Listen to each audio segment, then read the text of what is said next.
Insert that gif of Emma Stone with like the face, like 100% right there.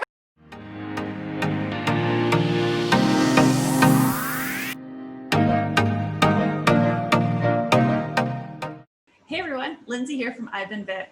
That's right, I'm the gal that's been bit by the travel bug. If you've been following me for any amount of time at all, you know that I absolutely love seeking out local experiences no matter what destination I'm in. Today, I'm super excited to be bringing a little taste of Sault Ste. Marie to you via one of my favorite ways to travel, local restaurants. Wait, how am I doing that digitally? Well, I'm going to be speaking with Angela Caputo, owner of The Breakfast Pig, my favorite restaurant in the city, and sharing with you a recipe so that you can have a taste of Sault Ste. Marie right at home. Well, let's dive in. So, hey, Ange, how's it going? I'm good. I'm like as good as you can be. How are you?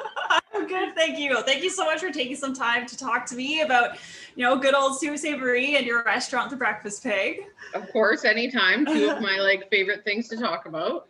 For sure. So for anybody who doesn't know The Breakfast Pig, give me a lowdown of what to expect with your restaurant. Yeah, so I started The Breakfast Pig 5.5 years ago. We'll celebrate 6 years in business June 27th of Awesome. 2021. I know, which is really cool. It's like a feat all in itself, but I always say we. I feel like it's like a thing that female entrepreneurs do. It's just me. It's just me. So you're a rock star. Don't even. I started The Breakfast Pig 5.5 years ago.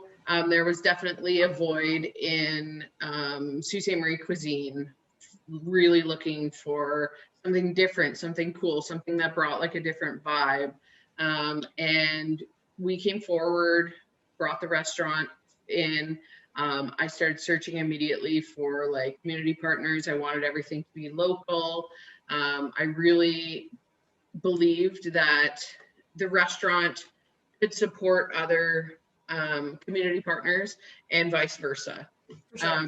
So that's hard to do when you're first in business, to convince a farmer or a group of farmers that you're not going to fail. Oh, I can only imagine. Yeah. So it's a bit of an undertaking, right? You're yeah, can you take 75 pigs on for the year? And they're are you sure you're going to need those? So you kind of have to prove yourself a bit. So I did that. And year two, partnered with Sunny Nook Farms, and we just really took off from there. Honestly, the pig has been craziness from day one.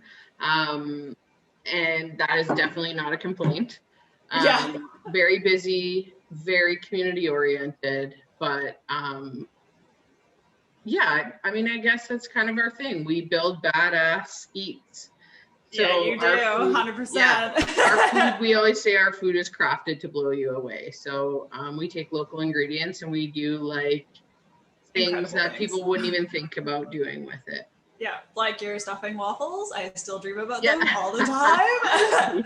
Yeah, totally. That is one of my greatest brain children. Oh, I love them so much. And pretty much I'm guaranteed to plan trips either around Thanksgiving or Christmas to come visit you just so that I can have them. So for everybody who is listening, that's Lindsay's talking about our Thanksgiving eggs benny, which we do a stuffing waffle with shredded turkey, cranberry sauce, a poached egg, and then turkey gravy over top. And we serve them with garlic and black truffle mashed potatoes with a little gravy as well.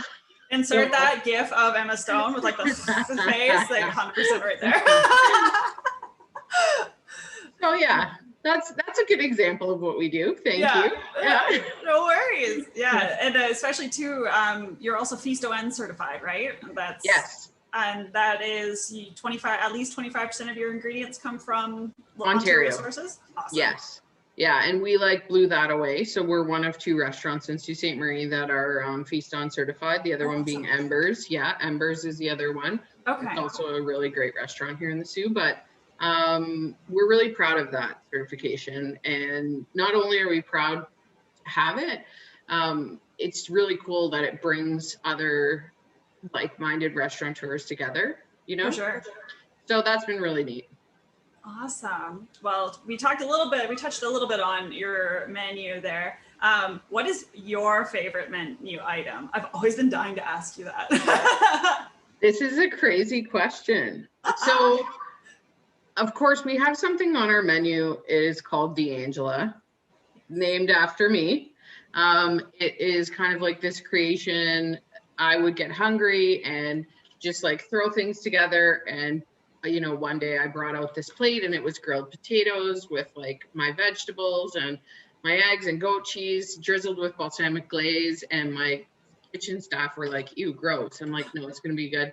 And as I'm walking out, everybody's like, I want what Ange has. I want what Ange has. I want, you know. And they started asking for it by the Angela. So that was one of my favorites. And it still is. But we just added a new menu item. It's called the sweet potato popper. It is seeing this on your Facebook. Yeah, so it's a sweet potato biscuit from Home Bakehouse. They are our bakers. They do all our stuff. So sweet potato biscuit, chopped spinach with some jalapeno and chopped bacon, and then the poached egg goes on top with a cheddar hollandaise over top. I'm telling you. I need to be closer to Sault Ste. Marie so that I can get takeout. Really, I mean, in the way of sweets though, I'm like totally digging the new lemon blueberry cheesecake French toast. Nice. So if you're coming for that, yeah, you might want to just come hungry. Honestly, just come very hungry. Pretty much, because you're gonna want one of everything on the menu. Yeah. My newest favorite from the last time I was up in the summer was the Adonis. Like, oh, so good. So good. Mm. So Ange was kind enough to share with me a recipe, and it was one of your previous monthly specials, correct? So it was our final feature before the lockdown. It was our March 2020. Yeah, and feature. I was so sad that I couldn't be there in person to try it. So, and you gave me this recipe. I was like, it was a dream come true.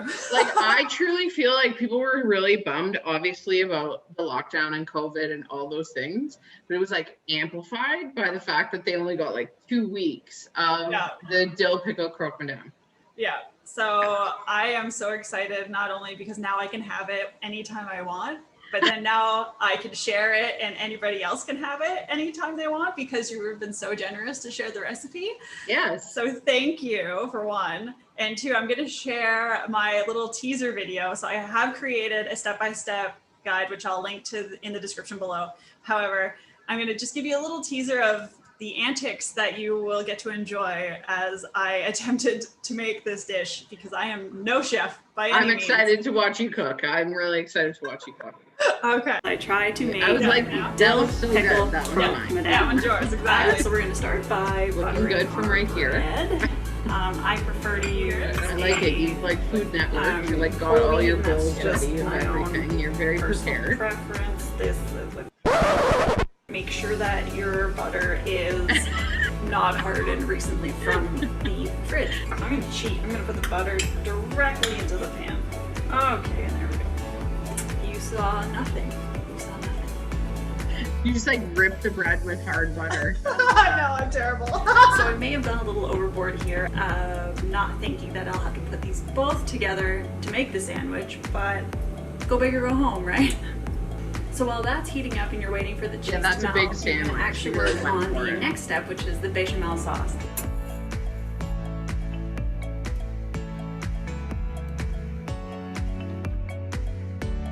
Look at you go, chef. It's like you can make a bechamel anytime now. I know. Thank you for that life skill. So I'm gonna actually attempt to put the sandwich together. Oh, I got it just in time. Now we need to cook our egg. Time to put it all together. And here we are. Look at that. Nailed bad, right? Not bad. Nailed it. Yeah, nailed it for sure. Was it delicious? Oh, so good. Absolutely. It was everything I could have dreamed of and more. Good. You'll have to come and like next time you come to town, I'll have to make you one so you can compare. Yes, please. Oh, that would be awesome. Other than going to Sault Ste. Marie solely to eat at the Breakfast Pig, what is one thing that you suggest people come to the city for? Okay, so you totally can just come just eat at the Breakfast Pig. That is fine. Yeah, 100%. We're not So going to you're judge all by any aware means. that is fine. But you can, if you're here in the winter, you should definitely be checking out Hiawatha, getting out and doing some cross-country skiing. We have some of the best cross-country skiing probably like in the province. So that's really beautiful. And if you're coming in the fall, come for the tour train. The Summertime, tour train is incredible. yeah, summertime beaches everywhere. Literally, Sault Ste. Marie is A1 all year round, especially if you're an outdoor enthusiast. Yeah, 100%. That's one of the reasons I fell in love with the city. That, and of course, lovely people like yourself, Ange. Okay, well, thank you so much for letting me steal some of your time so that I can, plug in the Breakfast Pig and Sault Ste. Marie. Thank you for having us. Thanks for thinking of us. We love having you every time you're in town. So we look forward to being out of lockdown and being able to serve everyone again. Yeah, for sure. And like I've said before, I'll say it again, go to the Breakfast Pig whenever you're in Sault Ste. Marie. It is a must. It is a sin if you do not go. That is just my 2 cents. Yeah. No, it is actually like a mortal sin. So yeah. Well, thanks again, Ange, and have a good one. Thank you. So, who's ready for a taste of Sault Ste. Marie? Be sure to check out my step-by-step instructional video, which I've linked to in the description below. That way, you can make the dill pickle croque madame right at home. Thanks for tuning in, and be sure to subscribe to my YouTube channel so that you don't miss out on any of the future travel content that's coming your way. See you next time, and have safe and happy travels.